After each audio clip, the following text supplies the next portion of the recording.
All right. GM everyone. Classy intros. Welcome to Numbers Therapy, episode 28. Today's episode title, Poker Parallels and Poise for the Prize. Yes, that's alliteration. It's going to be a fun episode today, but before we get to that, a couple housekeeping points to touch on.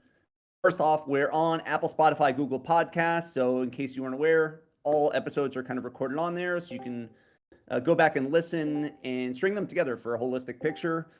Do continue to want to have feedback and thoughts. There's a survey that's in the channel that's floating that gives us feedback on numbers therapy in general and any ideas that you have or anything to make it better, right? This is an MVHQ product. And so, at the end of the day, the whole purpose of this is to be valuable and exciting for everyone. So any of your feedback we always want to hear.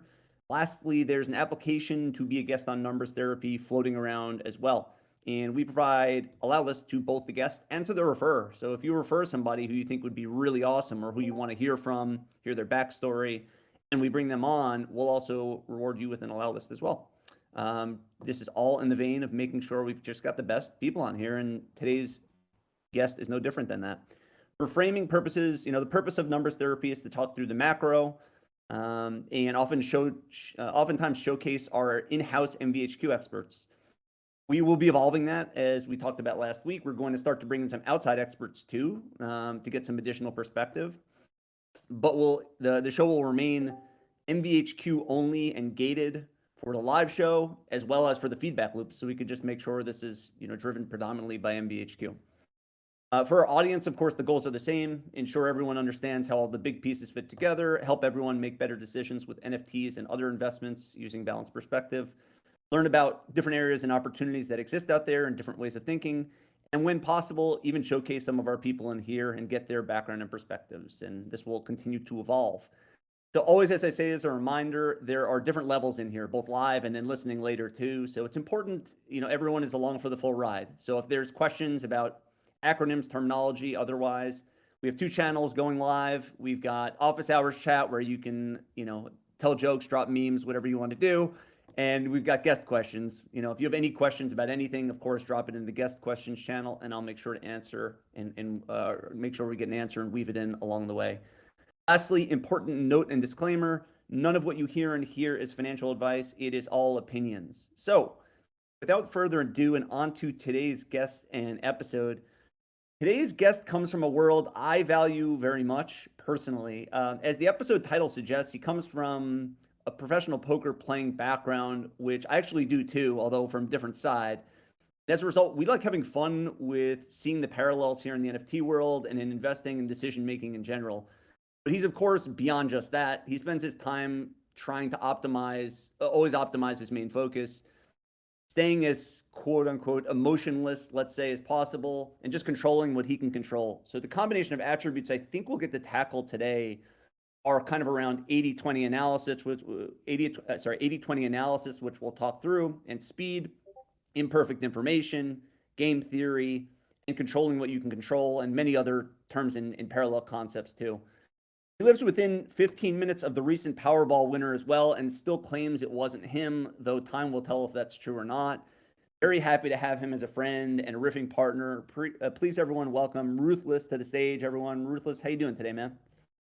Doing pretty good. That was quite the intro. I didn't know that it's on Apple or Spotify. I can send it to like my mom or just some friends who want to listen to it.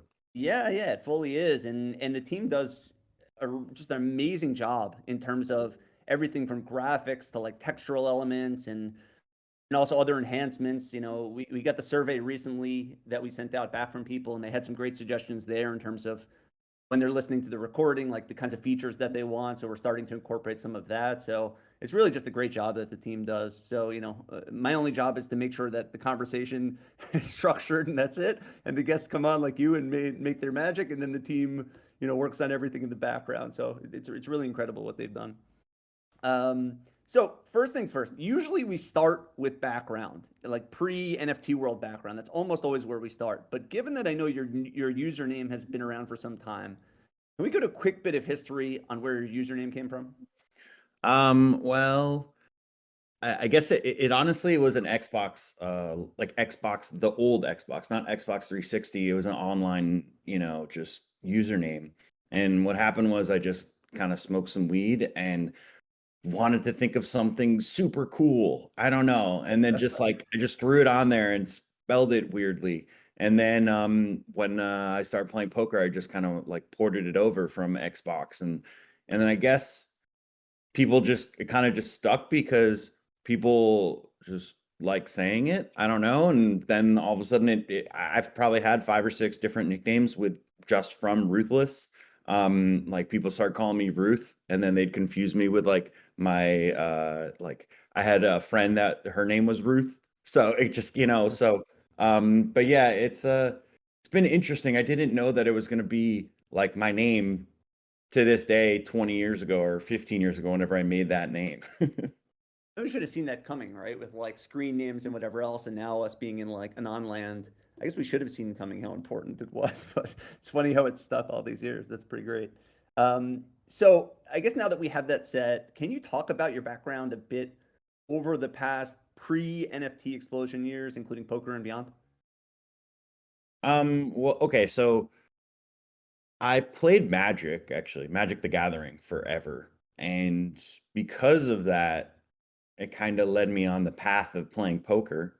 Um, and the irony is that when all my Magic friends started playing poker, all I wanted to do was play Magic, and I was annoyed. And then eventually, I just was forced into playing poker, and slowly but surely, kind of, I wasn't good at it. Took me like I was told to quit multiple times, but it's very rare that I've felt, now that looking back, I've only felt this feeling a few times, and it's been like that with NFTs and crypto. Like when I found out about Ethereum, I was like, I need to be a part of this. When I started playing poker and realizing that maybe there was something that I could be good at, like or maybe I could be like really good at this. I just had to go like full send, became completely addicted to it. And then, you know, 15 years later, or yeah, I think in 2003, I started playing poker, but then 2020, 2021, the same thing happened with NFTs. That's yeah. There's definitely a parallel there. We'll definitely hit on it today. By the way, to anybody who's listening live right now, if you could just take a look in office hours chat, I just dropped a question in there. If you can thumbs up, thumbs down. Just trying to get a sense of from the crowd listening live, if you played poker, not as familiar and haven't played poker, just trying to get a sense of who we have in here today. I assume most kind of fall on that side, but I just want to make sure I have a sense of that so we can frame perfectly for everyone. Okay. Starting to trend in that direction, which doesn't surprise me. Okay. So I think one call out I want to be very deliberate about making, which we'll discuss and even debate in here today too, is Ruth, there I go, he said it, but Ruth was historically a tournament player and started predominantly as a tournament player, which for those unfamiliar with poker is somewhat different than being a cash player. And we're going to tease that apart a little bit. Vitalik Buterin, and I was completely just floored by how this person was like a real human. Like this seems like the smartest dude I've ever even encountered. And so I got into Ethereum. Then so I've been, this is I guess my second cycle. So I kind of went through that first cycle where we had really no one knew anything, invested in some ICOs, whatever. But as that cycle was kind of, after the top, a couple of my friends started a podcast called Crypto Basic Pod. And it started in like a group chat I was in, and they just went off and did it. And then after a year, they were like, hey, we need some help with, would you want to be one of the hosts as well? So I hopped on with them, and then it was my job to just kind of like cull the news every week and come up with like 5 different cool little, pieces. And NFTs kept popping up. Crazy enough, like NBA Top Shot, I reported on it, and this is like 2018. So all I had to do for NBA Top Shot was just send my email to subscribe to it. I never did it, even though I did report on it. I knew about the Nike like crypto kicks, which I guess is now going to be Artifact and stuff. But basically, they had like a patent for to incorporate NFTs into their shoes somehow. So why, and then like CryptoKitties. So while I knew about it, it was never like I could never really tap into the world for whatever reason. Like on Twitter, it wasn't really showing up. And then when Top Shot came around, that's when Peter Jennings, CSU Ram, uh, he's a lucky trader guy. He bought James Harden for like 8K when James Harden got traded to the Nets, and I was just like, this is it. Like, what, this guy, he doesn't just make moves like that and post about it. This means something. And then after that, it just kind of like snowballed, and Top Shot, Zed Run, Apes, whatever it was, and I was deeply ingrained in it. Yeah. That makes total sense. I feel like that's a story that's going to resonate with a lot of us in here, probably. With that in mind, and in both tournaments, cash games, what has poker taught you about the NFT world? Like, what was your foundation kind of coming in start of a parallel to the poker world? Well, I mean, that it is risky, and you're making these. It's kind of like incomplete information, which is very similar. In poker, you're just hoping that this person, like, you don't know their cards, you can assume their hand, and sometimes you can actually be so sure that what they have that you can really use that, as actionable info. And kind of in both ways, it's an information race, where, like, if all of a sudden you find out that this person does not re-raise like anything but aces, then you can happily fold your nines or something, or your ace king, whatever it is. Like, you can make some really aggressive, exploitable plays by just finding out that information. And if you get wind of like I really wish I had looked harder into Azuki. I owned a few in the past. I don't own any now, but I just wasn't prepared for that because, but if I had really dug deep and seen like, hey, the team is this and blah, blah, blah, like that's incomplete information that I would have been a lot more sure about. I discovered it after the fact that, we're always using incomplete information to make these bets. And sometimes we're wrong. Actually, a lot of times we're probably going to be wrong. And that's kind of why you have to be smart about your bankroll, which is another kind of poker correlation. Because you can't just like, hey, I like Azuki, cool, but there's going to be there's a lot of, moving factors. Like, there's a lot of variance, which is also another thing with poker. Where, like, today with Keeper, it was like a 30-minute delay on the reveal, which ended up being kind of standard and fine, but there have been some projects that really have been hindered by the smallest thing. So yeah.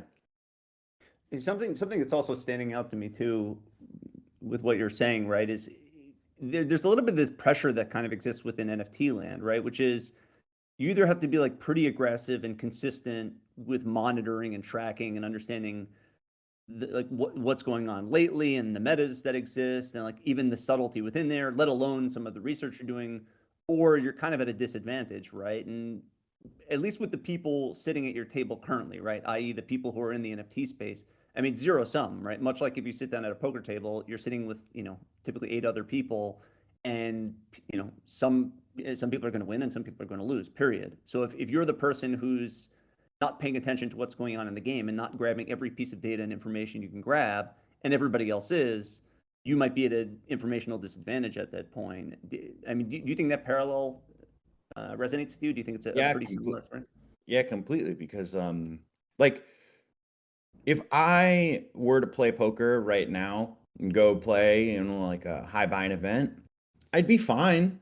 I'd be profitable probably, but I won't. There'll be spots where like I'll just run into the people that are tapped in, who've been playing every day, play 300 tournaments a year or whatever, live or something absurd. And like they're just gonna, it's a lot about like experience, but also kind of knowing maybe what the meta can be. I think, by the way, I think with meta, I had a feeling you were going to say something like that, and I think with meta, some people listening right now might be surprised to hear the term meta being used for poker also. Can we talk about this for a little bit and give like a little bit of an illustration of that? Yeah, I mean, well, actually, the funny thing is that meta game was, I feel like, more of a magic term for me, but it's kind of just almost like that, just that phrase is transcended into everything. Basically with it's more about like, hey, when someone this way, if the entire, pool of players is doing this thing, then maybe there's a counter to that. And then like it kind of sways back once like you start profiting because you're doing the counter, and then people adjust, and then now you're the person then you start losing because they adjusted to you. So in poker, it's kind of like if you can figure out that thing ahead of time, man, you can make a ton of money. And I don't know anyone knows the term three bet, but basically it's a re-raise. And there were some people back in the day who like figured out that if you re-raise, that most people would fold really good hands they should never be folding. And those people just went straight to the bank, making like re-raises, three bets with really bad hands because they could get away with it. But once someone figured that out, then all of a sudden that person, you have to be willing to adjust and understand, hey, maybe this isn't always working. Yeah. I mean, we can give some texture here for any poker lovers who are kind of listening right now. I can give an example of texture of like en vogue meta that's existed recently, right? At least in the cash side, which is to your point of what you're saying. In the example, ranges got expanded recently to not just, three betting top of your range, but you're also countering that with like ace five suited, for instance. That's been the recent meta for the past year or two, right? Since you know that that's not the case, you as the person responding to that now know what a good response is to that, right? The parallel is not like perfectly clear in the NFT space because it's not exactly analogous, right? It's not exactly the same thing. But the same concept goes for like perfect information and reacting to who's hyping up a project and what their interest may be there, and as a result of that, what your best response is. It's kind of analogous to that, I would say. And Yeah, no idea. I was just gonna say that there are the meta kind of exists more on like less so on like, hey, like this is the mint that everyone's like. It's kind of like when all of a sudden the what Azuki became the anime meta. And then also sometimes it's like, what are people using? Oh, people are using Gem or Blur now. So that it exists in different ways. It's not necessarily as like direct, I guess, as maybe poker or other games can be. Yeah. Yeah, I agree with you. And I think one other point that you touched on in there too that I think is really, really important and uncomfortable for everybody probably, right, is the concept of incomplete info.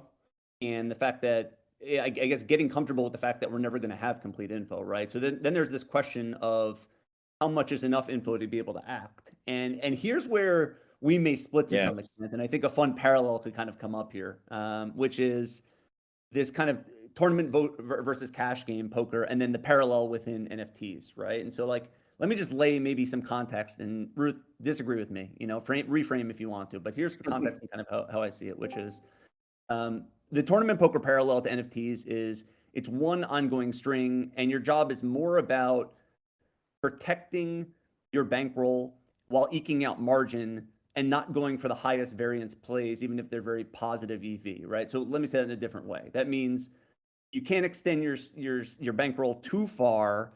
But you're also very cautious with risk, even if it's the expense of upside and expected value, right? So someone who's a little bit more cautious, that would be more tournament player like, would be, you know, would not be maximizing their upside, but would also be preventing downside and swings, for instance, right? Versus a cash game player wouldn't be, frivolous and like overly spend their bankroll in one project, but would take almost any edge that they can get as long as they have enough of a bankroll to support it, even if it's like a nominal edge. What do you think about that?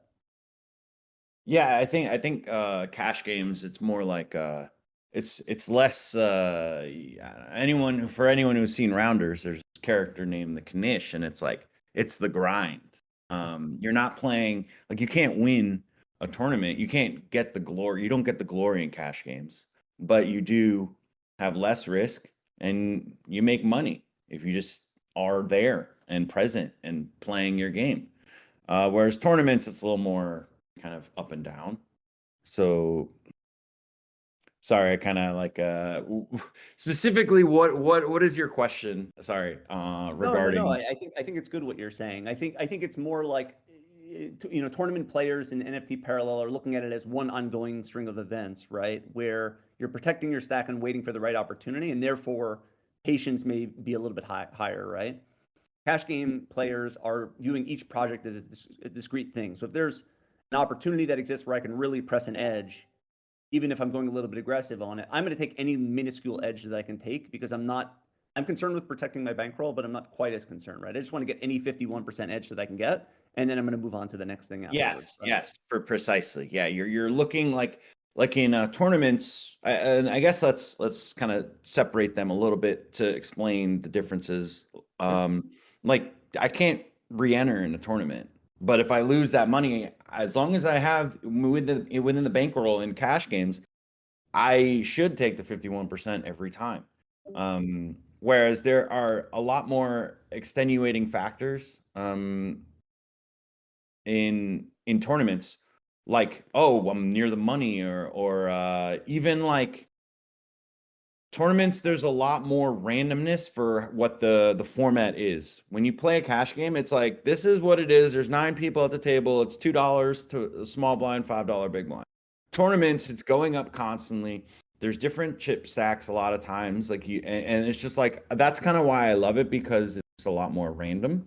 Whereas cash games, I guess I would always get a little bored. That's funny. I'm in the opposite end, the funny opposite end of the spectrum of I hate the variance in tournaments, right? And having to take just tremendous ups and down swings that exist. Because you just need to have, a deep bankroll, right? If you're taking that approach and patience, tremendous patience too. Um, yeah, it's funny. It's funny kind of how that works, but it is very, very parallel to this space. So what are some terms, other terms and parallels that you think are noteworthy in the NFT world, maybe even especially in the current, more bearish state? Are there any kind of terms, other terms that you think are useful? I mean, I would say that well, first it's all gambling. Like no matter what, like this is when you're revealing something, it's a gamble. There are ways to kind of attack it or one term is positive expectation, which, and maybe you've heard the term plus EV thrown around. That's kind of what it means. It basically just means like, hey, if I put $1 in, I should get $1.10 back. And that means it's plus EV for you to put money in. And I think that can get kind of it's easy to forget that sometimes, especially when you're like sorry, I'm trying to think of a NFT example at the moment, but one thing that I will say is, let's say the CloneX vials, when so unfortunately those became negative EV very quickly because apparently like all the aliens got hit like very very early on. So a lot of the one-on-ones and the aliens, which is like the rarest one, there are only like 30 or 40 of them total out of 20K. So when you're looking at the equity of your like what you're like the range of outcomes for if you're going to open that clone that vial, it's probably going to be negative EV. Like if you open that, you just accept that it's negative EV and you're gambling. But if let's say out of the 10K, let's say out of 10K vials that were opened, there's 10K left, and only 5 of the aliens were ripped. Now your equity would flip. So to be like, instead of being, I'm doing like quick math, but instead of being like 30 out of 20K, now it's 25 out of 10K. All of a sudden it becomes kind of plus EV to some extent. Obviously, this is a very rough example, but I hope you understand that sometimes there are certain situations, even in NFTs, where it becomes worth it for you to put money in because you're going to be getting EV out, like positive EV out. I think sometimes something relating to that comes up, right, is the pressure. What you're saying combined with the pressure of like the opportunity being a limited time thing, right? So CloneX being a very limited opportunity certain window that exists and people don't want to miss it, right? Or whatever other version, Zuki being another version of it, or whatever version that may exist, right? When in reality, right, I guess this is my cash game side coming out more, right? But there's like an endless batch of opportunities that exist, right? Yeah. So like I guess it's kind of where patience fits in, right? Which is like not over pressing an opportunity just because there's upside and you can kind of see what the amazing upside would be if you happen to hit the alien in your example, right? So that you can preserve your bankroll for the time when it's the right time to put your chips in, right?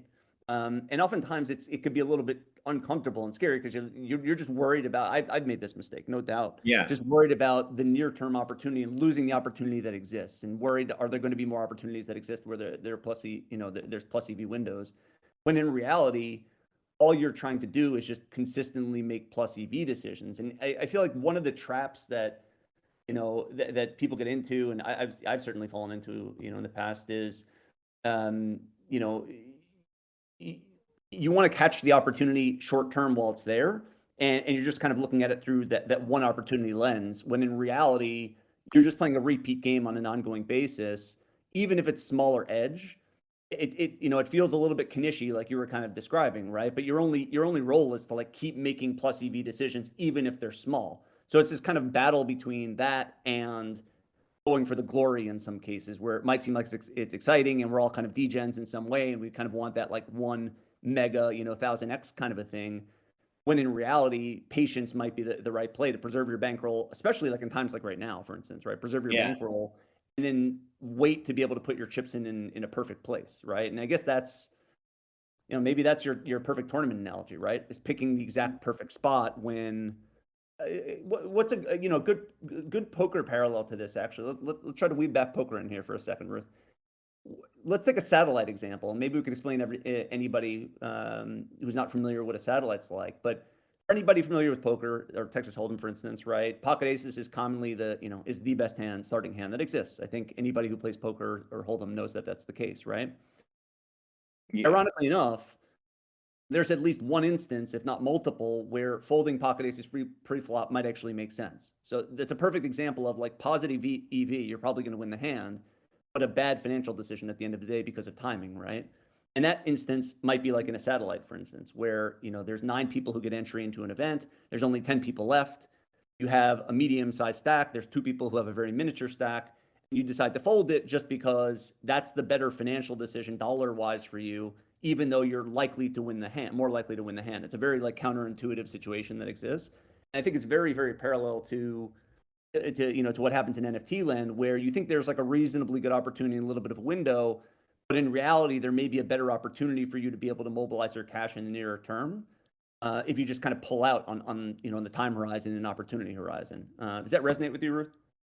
Yeah, it's like this is plus EV, but that is more plus EV, or that may be more, but like actually just it's kind of like the bear market right now, where it's like, yeah, maybe you'll see some reach with Ethereum or whatever, but like maybe just hold out for a little bit with USDC to just see where like something will arise.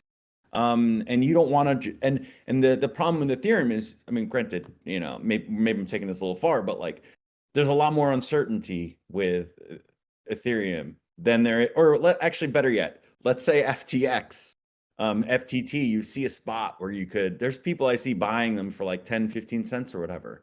But like, you could just wait for something else that is less volatile. You have an opportunity to go like lose whatever you're putting in there. So with the aces example, like it pains everyone to fold aces. Aces are I've tried to think of like a good analogy. Like aces are like, if like, I mean, I'd say Tom Brady, but it's somehow like if Tom Brady won 20 Super Bowls, it's that much better than the second best. Pre-Giselle Tom Brady, maybe. Like maybe not Yeah, post-Giselle. there you go. But so like it pains any poker player to ever fold aces. But if you have an 11% chance of getting knocked out or whatever by going all in, but you basically have like a 98% chance of staying in, like by just folding, then you should probably just fold, even if it is a little painful sometimes. So, I guess to NFTs, it's more like be patient and understand when the EV isn't as like worth it, I guess. I think our timing for this convo, obviously, in light of everything going on now, is really, really, really great, right? I mean, there's obviously a pretty wild week that we're having, but let's give a little bit of extra credibility to what we're saying by going outside of us, right? Because some of our counterparts in here have kind of mentioned a similar-ish concept, right? I mean, certainly Shaggy's talked about it. Lasers talked about it as well, right? And the premise here being like, okay, will ETH pop from when it was 1100 a couple of days ago? I don't know, maybe, right? Maybe it's going to go up a little bit. Today we had CPI reading. We thought CPI reading was going to be a little bit better. It turned out that it was better. So might it have gone up? Yeah, maybe it was going to go up a little bit, and you were going to be able to grab 5% or something, right? Whatever it was. However, very, very high volatility, right? Very, very high volatility and possible outcome. As a result, some of the things you heard them saying was, okay, it might go up a little bit, and I may slightly miss the boat on a little bit of profit that exists. However, I'd much rather have a much better climate where I can have a better sense of the floor, let's call it, and it's a little bit more protected. And I'll hop on the boat at the appropriate time, even if I'm foregoing a little bit of extra margin before that, just because I don't want the variance, right? I don't want the kind of the volatility that exists in the short term. And so I think it's very similar to kind of what they're saying, and I think it's right now especially probably a pretty important principle. I know it's like really easy now for everybody, myself included, to feel like Well, we're missing out and low yeah. prices and should I jump in now and all that good stuff. But equally, when you see very good market people suggesting there's still shakiness in the market, maybe it's not the appropriate time, or maybe just dip your toe in a little bit, right? That's with reason also. Yeah, and I think while I love when everyone cooks, and somehow like Mitch finds something that's on whatever that old one was, like icy, what is it? I forget, icy tools or something. It's just funny we don't even use that one anymore. But I just remember from like the heyday of like, night crew or whatever, where someone would find something and then all of a sudden we would just cook. And like it kind of gives you this energy of like, ah, man, I missed that. I went out for a walk and now I missed out on learning this for that. And it can fuck with you a little bit. So it's important to understand kind of what you're saying is just like there will be more. It's the to go back to poker a little bit, it's just one long session. So cash games, just one long session. Poker, just what like just pick up where you left off. There will be more opportunities. Be patient. And sometimes it can be hard to understand like the long run or like even conceptually think about it. Because like it's easy when you're like, oh, I'm playing poker or whatever, like there'll be more or whatever. But like in NFTs, it's like it's so random, No one could have predicted the FTX thing, but also like no one could have predicted apes. No, like, so you kind of just have to be ready and understand that there will almost certainly there's too many moving parts. There will almost certainly be more plus EV spots in the future, and then you kind of have to discern kind of how plus EV, I guess, or Well, how much. maybe I can inject some hopium into this too, right? Because like I feel like part of where that pressure maybe comes from is everybody who's kind of listening now and going to listen afterwards, has invested so much time and energy in this space, right? So like we've all identified that this space is really awesome in terms of the technology applications, all those good things. We've been open-minded enough to be able to determine that these aren't just stupid JPEGs, but there's a lot more to it, of course, than that, right? As other people outside may view it as that to some extent. We don't. Therefore, it'd be like a really disheartening and upsetting situation to like miss the boat on the next upswing, having spent and invested this Yeah. much time in this space, right? And so like everyone's a little bit nervous maybe to like miss the next boat that exists. But I guess the positive, the hopium for me that I see that exists that gives me comfort sometimes is, and this is just one example. Everyone's going to have some version, but seeing my friends who are like, come from the financial world and they spend their days on equity research, variety of things, and they see the news, of course, this week, and where their head goes immediately is kind of poking fun at the crypto folks within the chat, which is predominantly me, I guess, but the crypto folks in the chat about like the death of NFTs, the death of crypto, not connecting the fact that it conceptually makes sense. So when I see that, I'm saying to myself, these people are far off in their time horizon in terms of investing in this. Whereas like we're sitting here every day waiting, monitoring, analyzing, understanding use cases, things like that. That gives me hope that none of us in here are going to be missing, or listening, after are going to be missing the ship in terms of the opportunity that exists here. And it's therefore more of just a question of a little bit of extra patience, and not trying to catch every little bit of 5% upswing that may exist, but rather waiting for the perfect time, which is still going to front run, mass adoption probably. I don't know. Do you have a similar thing being this NFT crypto You person? just give me like so many things to talk about. I feel like that we could hold this conversation for 2 hours or something. But so okay. The hopium is that every single day, like it's all like those friends, obviously, they're just like reading some headline that just says NFTs are dead on like some, Business Insider BS site. And they're just like happy, like I told you so, because their ego wants to be right, whatever it is. But when you see like time and even today, there's announcements going on, or Gucci, whatever it is, like they have like every single company seems to be slowly but surely getting more and more into NFTs. And it's like, yeah, there's obviously like maybe there'll be some tough roads ahead, with regulation or whatever it is, but the proof is kind of in the pudding here, where we made such a fuss about NFTs last year that I listen to Part of My Take pretty religiously, and they literally mention Bored Apes or NFTs like 1 out of 2 episodes. Maybe it's a joke, maybe it's not, but like it's in the zeitgeist. Everyone did not know about NFTs in 2020. They all know about it now. So I guess I'm more of like a sometimes like I have trouble with like the in the details kind of thing. Like, hey, like should I sell this? Is this a top? Is this not? Whatever. But like as far as the macro stuff, like, dude, like we did our job last year. We yelled from the mountaintops how much we fucking love NFTs. Yeah, maybe we wrong decisions with it, but like everyone now knows about them, and I don't think necessarily this year's been great or next year, but like the foundation is being built every day, and that just keeps me really going. And I think like 2024, 2025 is going to be incredible for NFTs. Maybe I'm getting a little carried away, but like I just I see that like with all these companies just getting in now, like imagine where we'll be at a few years from now. I totally agree with you. I mean, I think we're also at this inflection point too with brands, right? Traditional products and brands where they're either about to get chopped out or they're going to have to start moving themselves really, really fast, right? It's all pointing to Web3 things, right? About community development, content, right? I mean, it's all moving in that direction, membership and loyalty. So I agree with you. I think the time horizon totally makes sense. Maybe not as exciting as everybody wants to hear of like 2023 necessarily, but look, we got a macro situation we're still dealing with. So let's be honest here for a second. But I totally agree with what you're saying. We have a couple questions coming in from the audience live here. So Relic's asking, has GTO seeped its way into your daily life?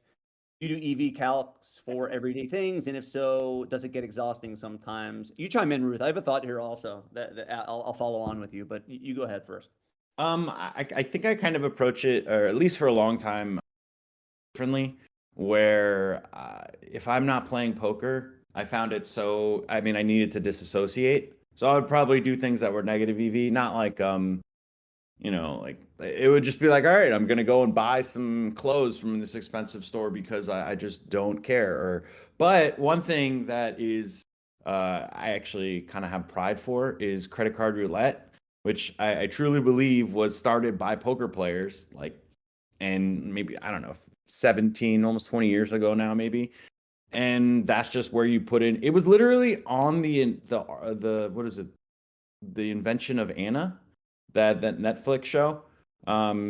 where you just throw in credit cards into like, the middle of the table and gamble on the bill. And the reason why why people do that is because it is neutral EV, like, in theory. Whereas like if you just order what you're gonna get and I order what I'm gonna get, over time, we're just like flipping, as long as you're not getting, steak and I'm getting a salad or something. But essentially it's just like it speeds up the whole, annoyance of getting the check, because like once you eat food and you eat a lot, you just want to leave.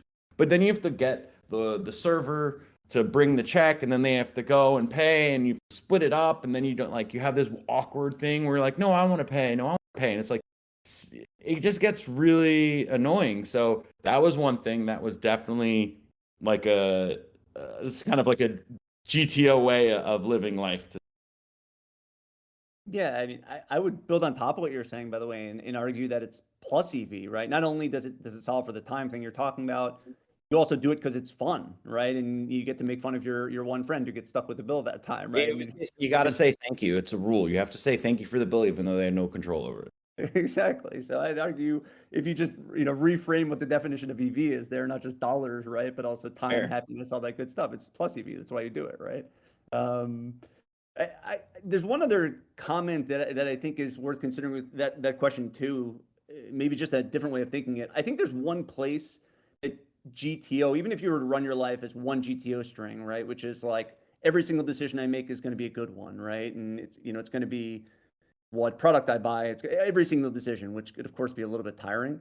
There's at least one, maybe even a couple examples of like where GTO doesn't work very well, or at least like plus EV decisions don't work very well. Let's say, for instance, like two that come to mind specifically, right? Like insurance is a good example where insurance we all know is minus EV, but the reason you do it is because you can't take the variance, right? So I think that's one Yeah. case where unless you're like getting insurance a million times over in your life and you get to the really, really long run, you're going to have trouble making the true plus EV decision, which is avoiding insurance, right? I mean, insurance is a business. It's a business that's been around for forever. It's an extremely profitable business. They have to make money, right? And that's just that. So I think that's one example. The other one that I think is like even more interesting and compelling, um, in terms of EV is jobs as well. So like as you look at career and jobs and roles that you take, this is kind of where variance and I don't want to say luck. That's not, although there's a little bit of that, but even like more careful decision making with it is extremely important, right? Because you think about the average person with jobs, if you're going to join a company or a team or whatever, right? You're only going to have what, like 5 of them, maybe 10 of them over the course of your life. So even if you're picking reasonably well, there's so many variables and things out of your control there that tremendous variance could apply, right? So that's another case where like even though you may be putting your money in a good way and you might be plus EV in terms of your decision making, it might be unfortunate because the output may not match that completely if some things go out of your, like perfect example would be like being an early FTX employee. I don't know. That's maybe a pretty good example, right? Where you did everything right, you latched onto the right trend with the right, seemingly the right person, everything else, and now you're sitting there with your equity that's not worth a lot, right? So there's a little bit of that comes into, and I find that one to be a little bit of a tricky one at times, in terms of what the antidote is, right? Other than just doing your best to make a good decision, but there's not much you can kind of do Yeah, beyond it's that. the incomplete information of doing your due diligence as much as you can, but sometimes, like, the plus EV is just the money in front of you, and Yeah. like being able to do certain things in your life that also help you. I did want to kind of go back to Relic's question, because while GTO maybe has not, like, I'm not like trying to gamify, girls I go out with or something. I don't know, but I will say that I have changed the way that I think about life from playing poker so much, because literally everything is a decision. And sometimes you kind of have like it just maybe I treat money. I've actually gotten better with money, even though it's still probably not as good. But like I probably don't, like, poker players don't have the most respect for cash. Um, but that said, like, it kind of changed the way that I think about stuff. Where, like, for example, Uber is kind of a like you're almost you're looking at like, oh wait, is this worth my time? Yeah, is this not worth my time? Oh, it's surging. That's not worth. So you're almost doing like these kind of like EV decisions unintentionally just every day. And it, I could probably, it's been a while since I've really thought about this, but I definitely know that um, poker's kind of taught me that there is more than just the straight and narrow road. There's a lot more gray area. Yeah. Yeah.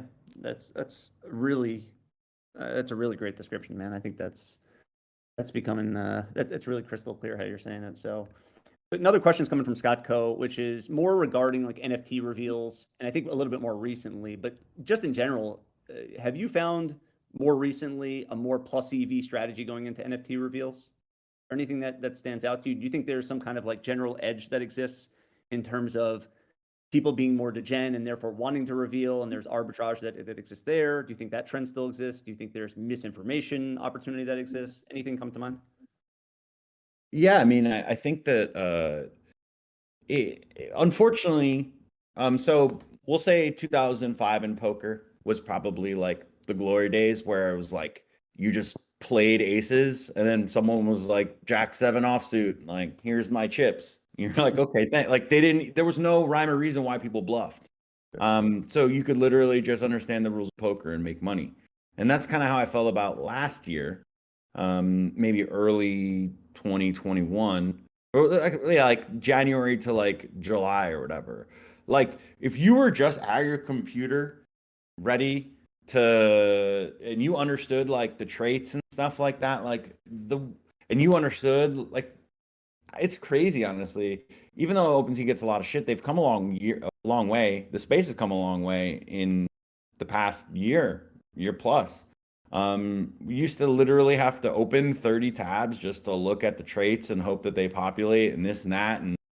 And I think that while maybe, holding um, there is profit in the reveal, but it's not necessarily profit holding like, past the reveal. Like I think you're always going to have the safer kind of route of just not revealing and selling like maybe a couple hours before, as long as it's like on a decent path. I think KPR, everything suffered yesterday, so it would have been a little easier to kind of track that. But so when you like now we have nerds who just like, hey, this is rank 4, cool.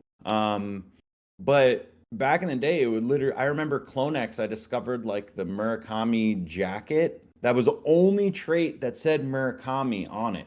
Like that wasn't, it was a Murakami drip, but it wasn't, it's like the puff jacket. And granted, we still haven't really, I don't really know like why it, like what why it says that specifically, but it definitely was a very highly valued trait.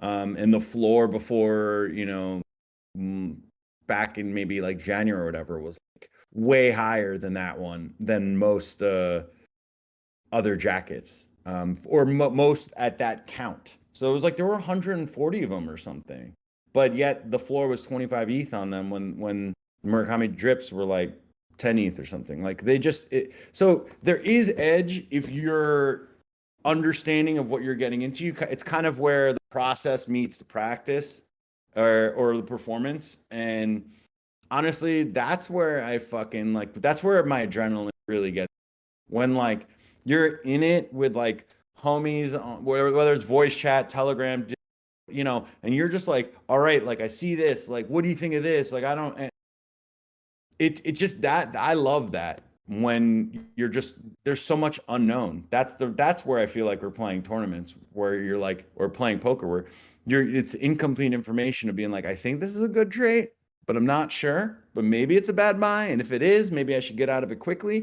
And I love that about NFTs. It's a lot of fun. I haven't really had that in a while, maybe since Clonex for me. But it's like I'm almost like looking out into on the window right now, reflecting on how much fun it was. Yeah, that's totally agreed. And I think that's actually like a very, very good transition, because I think we can kind of build out a little bit more parallel in here. We've really carried the parallel through this episode compared to others, but I think with reason, because I think I think it actually fits really well. So let's do like a bit of a kind of a timeline, if that makes sense, because I think it could bring up some really good conversation here. So just a bit of a timeline for anybody listening. If you're familiar with this, cool. If not, maybe useful framework. But um, in the poker world, April 15th, 2011 was a very, very big day. And to lay the context out, prior to 2002, poker was kind of viewed as a Western, like cowboy game, predominantly played by old white guys, smoky rooms, not analytical. That was kind of the foundation, right? Post 2002, online poker was starting to happen, right? It was a product of like the internet was rising, very similar to kind of NFTs, no clear regulation. That's kind of where it was heading. 2003, a regular guy, Chris Moneymaker, which I'm sure some of you have heard the name, wins the biggest poker tournament in the world, the World Series of Poker main event, and growth was off to the races, right? Not unlike the same kind of event as like Bored Apes taking off, or maybe even like Top Shot taking off, for instance, right? Like a very media grabbing headline where people could see somebody making a lot of money, and then a bunch of people kind of followed in, right? Fine.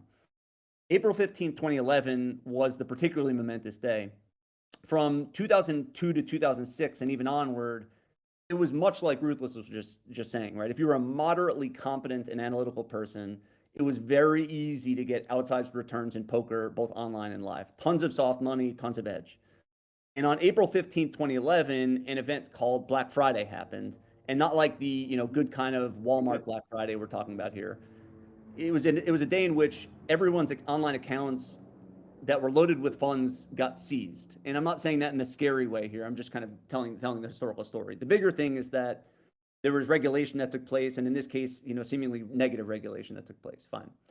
Fast forward to today, though, today's games are still definitely winnable, but the margins are tighter. And the reason behind that, right, is, I think, and tell me if you disagree with any of this, Ruthless, but omnipresent learning and online tools predominantly, right? So you have tons of forums that exist, videos, you have tools that enable you to calculate. You do have bots entering the space as well, right? So bots can sometimes autoplay for people, at least online.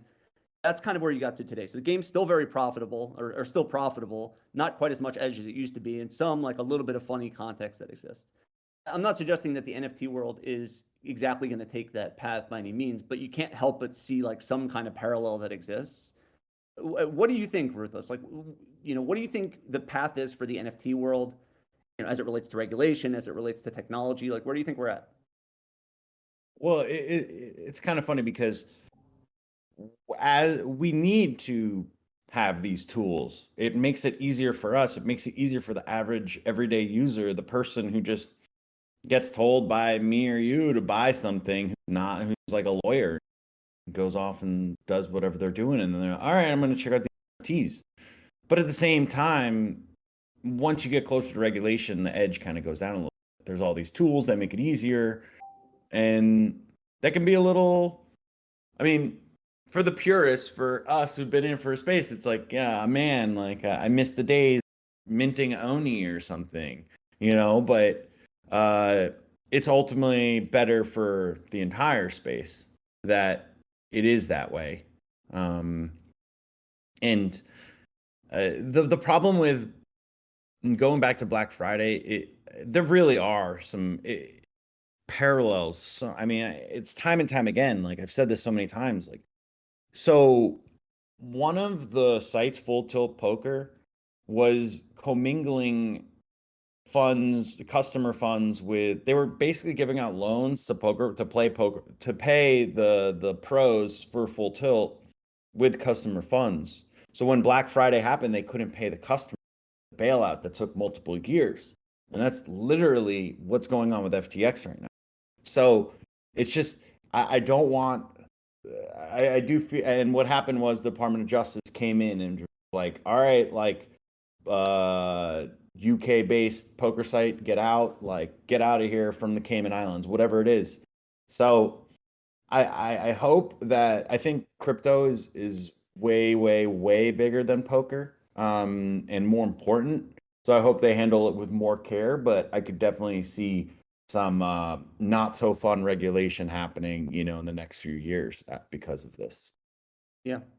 Yeah. So, I mean, with that in mind, though, right, and maybe drawing on some of the parallels there, what is our GTO best response as a result of that, right? Like, is it continuing to trade and have that be the focus? Is it trading and also building and starting to attach yourself to projects and starting to develop and help build, picks and shovels, right, for the future, on ramps, for instance, for noobs who aren't as familiar with the space, for instance? Like, what do you think is the GTO play, and what's going to win in the Web3 world, both as like an individual and where you think this is going?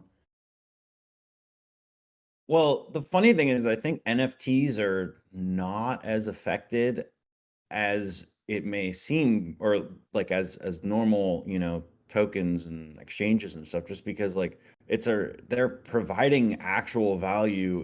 I mean, yeah, there's a lot that aren't, but when you have an NFT that lets you invest, or lets you get like hoodies, or it's small value, but it's something. And I kind of think like those may be not protected, but like just I think it's just like keep building and keep showing value on whatever you're doing. And going back to like the bigger picture of crypto, I saw today that there was someone who's like building a decentralized platform that operates as like a centralized exchange, kind of, or like has, I forget, I don't know how that'll look, but that's kind of what we need. And then I saw like the Merkle proofs. I don't know if I've been watching Up Only, and I guess there's like Kraken and a couple other companies have now been, or exchanges are, Binance I think is moving towards maybe you can help me, as it's like Merkle proof backing, or that shows that they have their funds in their exchange. Do you know what I'm talking about? Yeah, exactly. More transparency there. That it's not just them though. It's been asked for by several. Yeah. A product, of course, of the Tether situation that was going on for a long time as well. But yeah, I've heard this. I haven't heard it in that particular case, but I've seen this in many cases, as I'm sure all of us have, frankly. It's definitely a wake up call to just be better, like people, like just we have to be serious about this space if we want to see this space realize its full potential. Yeah. I think also, by the way, just building on what you're saying, because it was striking a thought from me as well. I'm not sure if he's still here, right? But like, there's plenty of examples of like we've seen, right, by virtue of us being traders, of the people within MVHQ splitting off and being able to lead what we're doing in MVHQ, of course. But then several people within here, of course, splitting off into Cool Cats or whatever project and being able to lead there. And I think also is like the other piece of value that of course exists is attribution becomes more of a thing, right? And it starts to intersect with DAOs and the value that you're providing to whatever organization you're a part of, right, to whatever project or whatever you're a part of, now being attributable to you, right? That's also going to present opportunity, right? So like, said differently, what you learn from trading, what we learn from analyzing this stuff every day, enabling you to join teams and help build with some of the concepts that we're applying. But instead of having it be a situation where we're just earning a salary, for instance, which is how it historically would have been, having it adapted to more DAO-based structures where your value is actually, you're going to be able to actually have the value ascribed to you, and you can earn off of that too. So I think that's a long way of me saying a flexible model of both trading, like we're all continuing to do, but also being flexible enough to plug into some of these projects and concepts, even if it's not our own. Seems like a very, very plus EV play, especially because we still know that the architecture and foundations being built for mass adoption and all these other things. So seems very, very plus EV to me still, is I guess what I would say, even though right now it doesn't feel like it. Yeah, and I do want to reiterate that one of the biggest things that why NFTs blew up was because everything is in the creator's hand now. Like they're actually allowing creators to create and get paid for something beautiful that they make. So I think that core kind of ethos is something that we kind of just need to stick to the foundations. I guess, what is it? What do they call, like, the concepts that are like the core tenets of humanity? I forget. First principles. There we go. Yeah. First principles of NFTs and crypto. And we need to remember that stuff, why we're here to begin with, and we'll be fine. Yeah, I think that's well-timed statement, and maybe even like a perfect wrap-up for today, because I think this was just an awesome conversation. I hope everyone listening live appreciated it and got a lot of value out of it. For those who are not as familiar with the poker world, hopefully you were able to bear along. If you did have questions, by the way, about terms or whatever, feel free to bother myself, or more importantly, bother Ruth directly.